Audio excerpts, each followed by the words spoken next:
Assalamu alaikum wa rahmatullahi ta'ala wa barakatuhu. Yan uwana Nigerian na muku gaisuwa da fata alheri. Alhamdulillahi rabbil alamin. To ina nema ga yan Niger da Allah wannan bidiyon ai partage ai like din bidiyon nan. Hakan yana ba mu ƙarfin gwiwa ku kuma yana sa duka bidiyon da muka yi za ku saurin ganin shi. In ana like ana partage. To alhamdulillah yau kuma gaskiya an ce waiwaye ado tahiya ne. Yau gaskiya CNSP sakon yan kasa muka zo mu gaya muku. Yan kasa suna ba da sakukuka a comment da yawa wanda tun ba mu gai da ya kamata yau a ce mu gaya muku wannan sakon. Yan kasa sakon da suke ba zuwa ga gwamnatin CNSP shine na Kwaldef.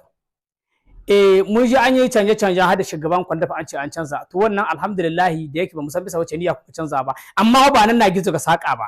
Inda gizo ke saka wai ba wai shugaban Kwaldef a wani matsala ba, wannan dai ba mu san abin da ke tsakaninku ba. Amma mu abin da muke so muna son a ce a bambanta mai laihi da mara laihi. Muna so in mutum ya yi laihi ya kwashi dukiyar ƙasa ya taushe, ba a cewa a towa masa asiri.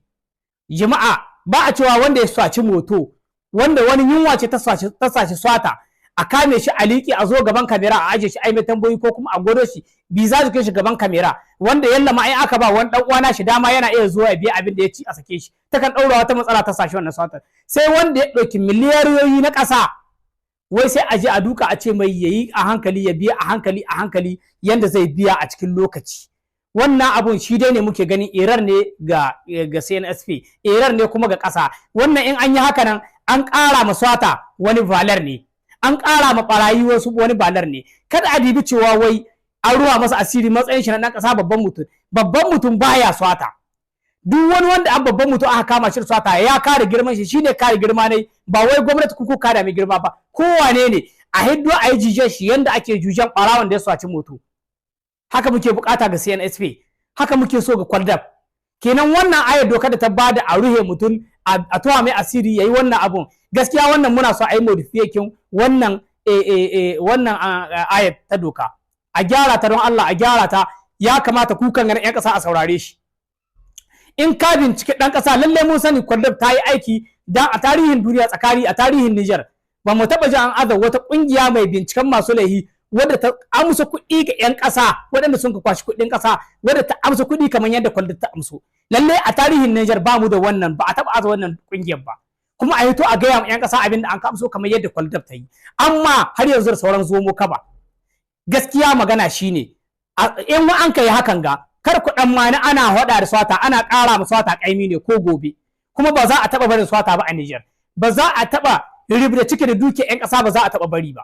Kenan abugi mai rai gawa ta ji, abugi gawa mai rai ji tsoro.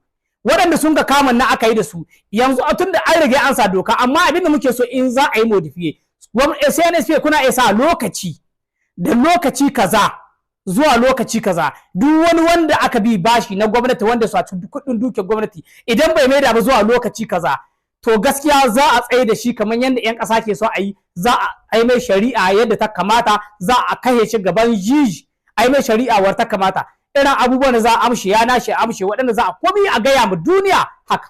Kenan idan lokacin ya kai baka biya ba duk abin da ya faru gare ka kai na kaso. Tunda an riga ya zo wannan dokar ta zo, amma gaskiya ga gyaran huskar da muka so a yi wannan dokar. A tsaye da lokaci wanda za a yi, in wannan lokacin ya kai baka biya ba za a mai da modifiye ga yadda aka yi modifiye kuma ga yadda za ka biya kuɗin ƙasa. Gaban zuzu za a tsaye da ka ai ma shari'a yadda ta kamata. Amma a ce mutum ya swaci miliyoyi na ƙasa, kuɗin gada aka swata miliyar na ƙasa, wadda su da aka ana mana ta'addancin gada aka yi.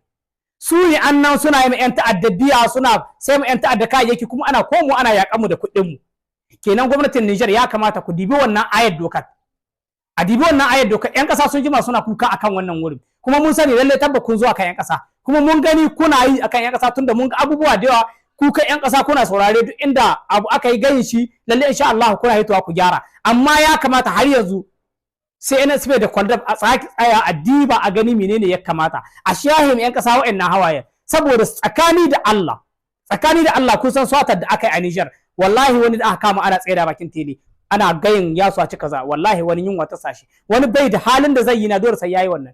Ga waɗanda sun ka kasa suka yi swatan nan, wanda ya swaci miliyar na ƙasa ya je aje su aka yi waɗannan talakawa ga wannan ɗabi'o'in. Kenan su ne adadi a hukumta yanda daidai da hayar suka yi.